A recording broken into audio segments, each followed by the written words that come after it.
And that, my friend, is the power of attrition.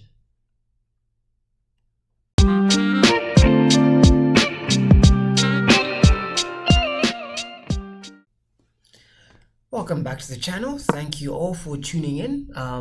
And I'm sure this will post at some point. I think I'll post it on Sunday where it will show. So here I'm playing a 1592 and we are playing the Caro-Kann. Now, this is a very good game, I'd like to think. I think I'm going to show you 3 games for this video, and let's go through them together. So I'm playing the Caro-Kann and they played the Advance. So in the Advance, I've started playing this Carlsberg structure, the Botvinnik-Carlsen structure, where you push and you essentially kind of gambit a pawn, but not really gambiting, because my bishop, once I open up here, I can take. But all those moves that I mentioned are coming, but they happen only at specific reasons. So I bring out my knight. Again, I'm putting pressure here, and my opponent brings his bishop. So usually opponents will pin, saying you can't jump across and attack this white pawn here.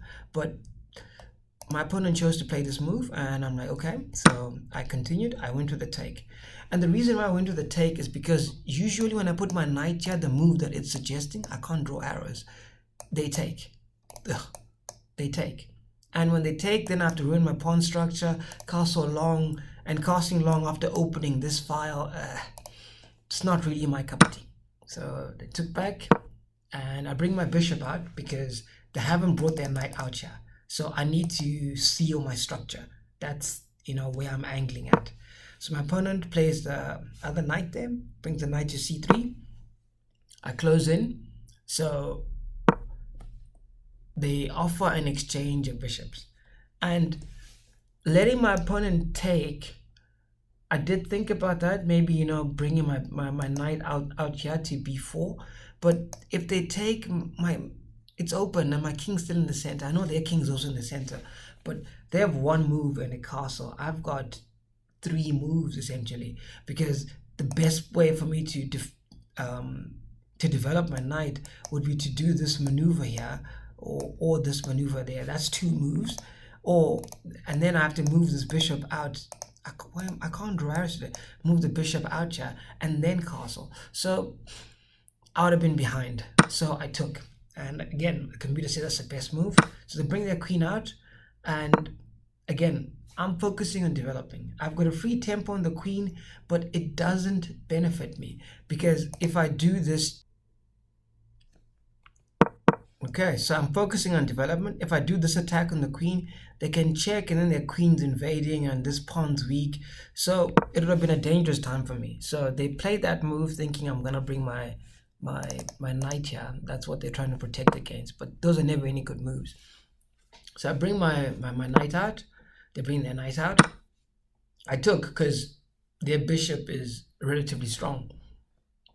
The light square bishop was neutralized by this pawn structure, but the dark square bishop is a beast because look at all this pathway, that I have open to me. So I figured if I have the dark square bishop, I would have been in a better position.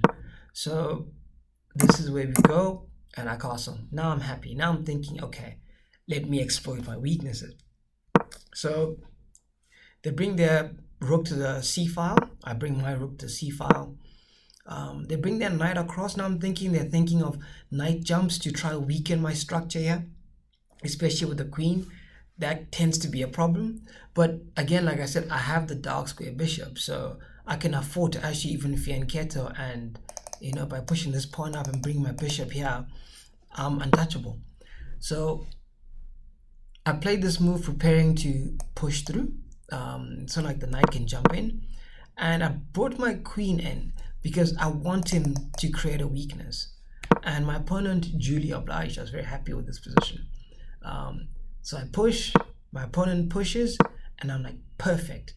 So now this is the time to claim the c file. That's why I also triggered this move, because I knew my knight could have come here to a7, defending my rook, and I will have control of the c file, even if I take first. So my opponent pushed, locking it in, and I took, they took. Again, I said, let's change. I'm challenging the rook for the control of the file. They took, I took. So essentially now I'm rerouting my knight. So they bring their knight across, and I really didn't know what the knight was doing here. You see, it's a mistake essentially. Um, and I pushed. The reason why, I was like telling my opponent, this is a wasted move, and you're not gonna do this because you lose. There's no place for your knights. They're misplaced. They're not helping you. So my opponent tries to reroute. I attack. Um, it says it's a miss, but it didn't really feel like a missed opportunity. Let's see.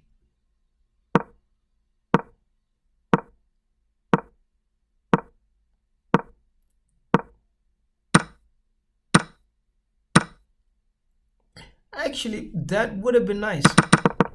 That sequence would have been nice. But anyway, that's not what happened. So I actually kind of regretted this move. Felt like a waste because I'm actually allowing my opponent to take this knight to a better position as opposed to me being able to attack through this file. So they bring their pawns up, and I bring my queen back, and they brought their king up, which I found pretty curious because I was trying to figure out what are you really trying to do. So again, I had ideas to think maybe let me fear and kettle if these pawns are coming down, but also if I come down this way, I can cause havoc by controlling this side and with the support of this pawn. So you see how it pans out in the game. I asked for a queen trade, my opponent duly obliged. I'm thinking, perfect. I have a bishop and a knight, and I have two knights. I'm winning here, even if it's a slight advantage. So I bring my knight through to attack that pawn. They defend. I bring my bishop back. I did think of opening this file, but without my rooks, it felt pointless. But my idea was going to be attack this way. They take, I take back, or if I bring my king up. But I did think about it. I did honestly contemplate it, because you can see the time usage. It took me, let's see, 15 seconds to come, 13 seconds to come. I can't count, 14 seconds to come out with this move about, give or take. And I've just given up trying to do maths in my head. And then, we continue with the move order here. So now my bishop has an outpost. You can't touch it, you can't move it. So the important piece right now is my knight. Because remember, my bishop is limited to the dark squares. So if my opponent moves his pawns to the light squares, I can't really do anything. So I played this move. And had my opponent missed what I was trying to do, he would have been down a piece. Because if he lets me take, he can't take back. So my opponent took, I took with the pawn. But this is where the move gets tricky. Because when I played this move, I said to myself, my opponent has only this move to prevent promotion, right? So my opponent played this move. And look at the evaluation bar. Here, it says my opponent is slightly better, which I wholly disagree. But anyway, I played this move and I'm thinking, no, that's not the right move. Because even had they even come to where the engine is suggesting, then they can even be able to play to b3 here and control the development, the promotion square. And I pushed. And at this point, my opponent resigned because you can't stop promotion. Their king is not fast enough. Even if they tried, they can't come here because my bishop controls that. They can't go there because my pawn controls that. All they can do is this move which doesn't do anything, and I promoted. And if my opponent had opted to ignore what I'm doing and try to go for this pawn, which I thought they were doing, I'd have just done this, and again I promote. Even if they take, I promote, and I don't have to tell you that a queen is stronger than a knight. So it was a good game, power of attrition, and I really enjoyed it. Yeah, I've nothing more to add here. Even though my opponent played two great moves in a row, it really didn't stop where the game was going. Let me show you the next game. So the next game I played as white. I played a 1578, and he jumped into a Scandinavian. Now I was going for the Scotch, and my opponent didn't take. So usually you take the queen and I win at the tempo. So I allowed him to take, and in this case I brought my queen out thinking, do you want a queen trade? I did think of this pawn move, but I didn't calculate enough. That's simply it. I didn't calculate enough. I missed an opportunity. The game is right. So my opponent pushed the pawn. I don't know what they were trying to achieve here. So they took their bishop, and I bring my knight out. So I decided to play a game of who's going to develop faster. And right now I've got two pieces. My opponent has got one developed piece and a queen. Not ideal. So they brought their knight out, and I bring my pawn out. I'm threatening to fork. As you can see, my opponent castled.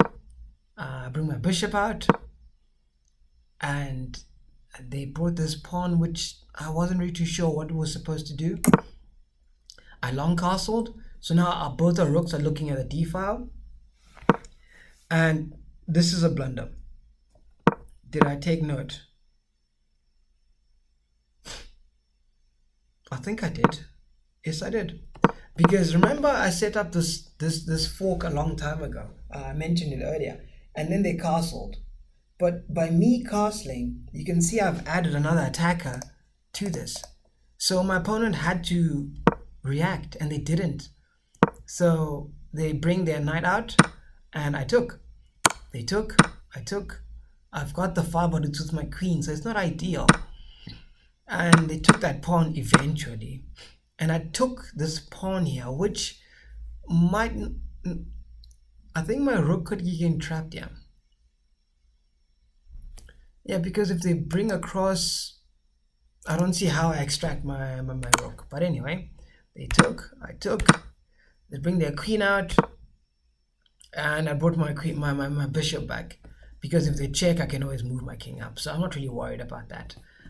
Right now I know I'm up a piece, so I'm trying to work out that advantage. So they bring their knight out, because their rook out, because I'm attacking it, and I'm also trying to avoid being pinned. So I bring my bishop out. That prevents the pin, so which means if they play this move, yes, this piece is under attack, but I'm not pinned. And they do just that, and I bring my queen out. And the reason why I was doing this is you can't take because my knight defends and your rook's not really doing anything. They check, and I lift. So the reason why I was happy to lift was a failed miscalculation, but it was a failed on both ends. I'll now explain. So my opponent continues with this check, and then I played this move, which is a blunder because I'm losing material. I should have brought the pawn out. I should have, but the reason why I didn't do that is I didn't want to lose this pawn with a check. So they took, and I brought my king up. And again, remember, these two are still looking at each other. Oh, these two are still looking at each other. So they check, and I bring my king across, and I'm trying to think to myself, how did I survive that? So the failed miscalculation on my part was here, right? Why my opponent ended up playing this? My opponent could have taken the piece.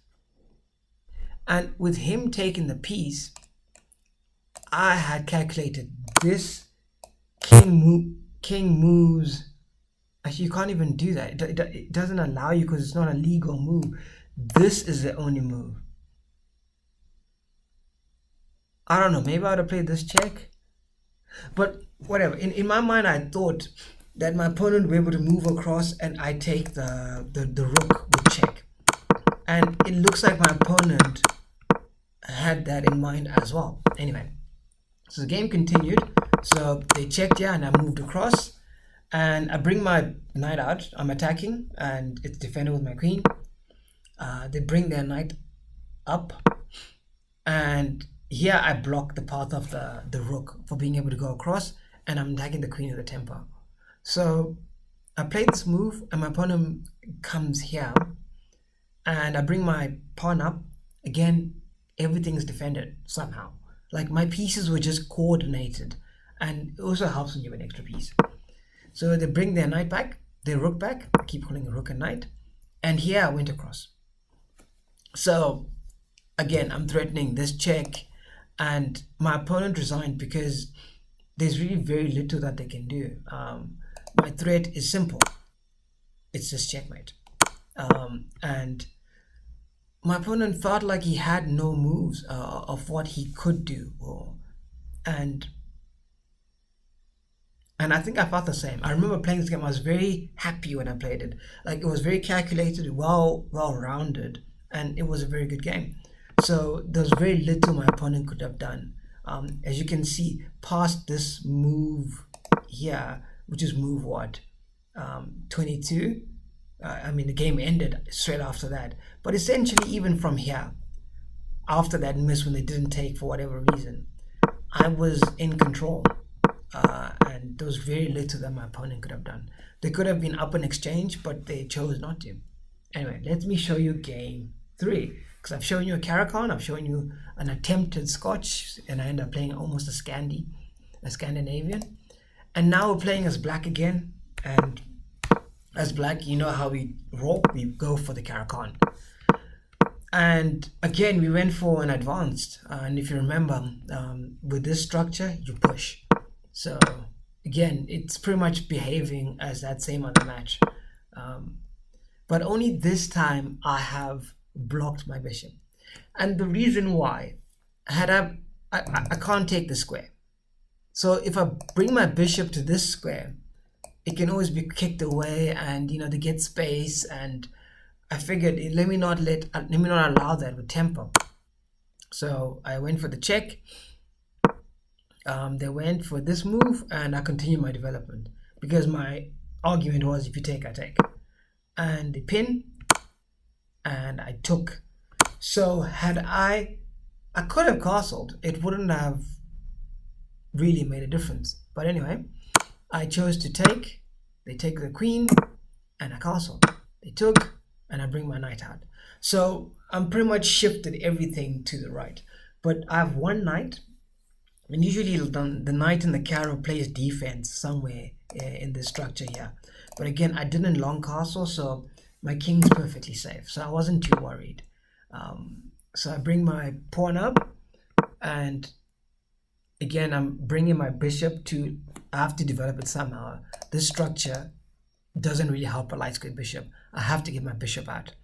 So, and then I bring my rook to the c-file. I'm bringing my knight out. It felt like a useless move taking my queen out there, but I should have, because had I played the move that it's suggesting, do you see the tactic here? This pawn here is under attack. How would you defend it? Maybe if my opponent does this, but then that leads to like a queen trade and more pressure, and it would have been interesting. Anyway, so they kick it out. I'm happy with the weakness, and I'm bringing my knight across. And my opponent is just creating weaknesses. So when they played this move, I didn't want my bishop trapped in, because remember, the whole idea is I am ensuring that my bishop is not useless, so it behaves like a piece. So I bring my knight, and they kind of blocked in the match here. So I bring my rook up. I can't really remember why I was doing this, but it felt like I really didn't have too much to go for, and I spent close to a minute thinking about that. I can't, right now I'm down 2 minutes on my opponent, so I have to play a little faster. So I bring my queen up, because I can essentially infiltrate through here, and my opponent tries to kick my knight away. I put my knight to the edge of the board. Not great, but what else are you gonna do? They bring their queen across to attack, and I was like, that's not an attack. So I'm pretty much lining up my rooks for the c-file. And they block the protection from my queen. I bring my knight back, saying, if you take, I take. This doesn't really matter opening this square. They go for it. I take. I could have taken with check, which would have won me a pawn, but I missed it. And I bring my bishop across. Again, I'm attacking this. This is pinned to this, and you can't move it because I take and I win. So my opponent blundered. I remember when they played this move, it took him a minute it took him not a minute, by a minute, but it took him a while for them to find this position, this move. And I'm thinking, no, that doesn't make sense. I can take, and I'm of a piece, right? So my opponent takes, and I take back. So now everything is protected. Nothing is hanging, and I could even win this pawn and this pawn should I want to. So my opponent decided to attack my rook. And in them attacking my rook, I was like, okay, check. Again, I did see that move eventually, but I'd missed it earlier. I win the pawn. And they move, and I was like, okay, so I need to protect my rook. I go again with a check. The only protection is moving the king or blocking their queen. They're not going to do that. So my opponent comes to this. So again, my rook is attacked, so I defend. And they move their king back, and it says it's mate in 3. I wonder if I found mate in 3. And then I took. So the reason why I took is I'm removing the defense of the knight here. That was my reasoning. I didn't find mate in 3, but they defended this way, and because if I take and take and take, yes, I'll be up a piece, but I'll be down an exchange, which is not worth it, considering how high up I was. So I went for this check because they can't take, and they can't take because of this, the pin to the king. And I'm glad I found this tactic, because lately I had been missing, like I would have had this tactic, I don't see it entirely, and I miss good moves. So this one I found, it didn't call it a great move or anything, but it was a move nonetheless. And this is now mate in 2, and I think this one I find, yes, because I played this check and my opponent can't do anything because the checking piece is the rook, so they can't take. So the only defense that they have is to bring their queen here, and by doing this is just simply mating 1. So my opponent resigned, and I played three very good games. Both of them I was very pensive. I did take my time, to the point where sometimes I did get a bit uncomfortable with the time disparity. But if it takes you to a position where you win the game before the time runs out, then that's all fair and good. So that's all I had for this video, and really it was a great game. I really enjoyed this Caro, and I'm really enjoying playing the Caro. And if you watch Chess Centurion, he does a lot of educational videos on the Caro, and it's always worth it, watching his videos. And this one, it says I played with an 80% accuracy. Played like a 1900. I'd love to be 1900. The second game I showed you, I didn't tell you the rating. I played with 76% accuracy, and instead I played like a 1650. I had a tomato blunder, but anyway, it is what it is. And in the first game that I showed you, I played with an 88% accuracy. So this is the latest game, and I played a very good game, and I'm playing better, and I'm very happy. So let's see how it goes. I will continue playing chess, and I will post videos ever more frequently, regardless of what happens. So thank you all again, and thank you all to those who subscribed and will like the channel.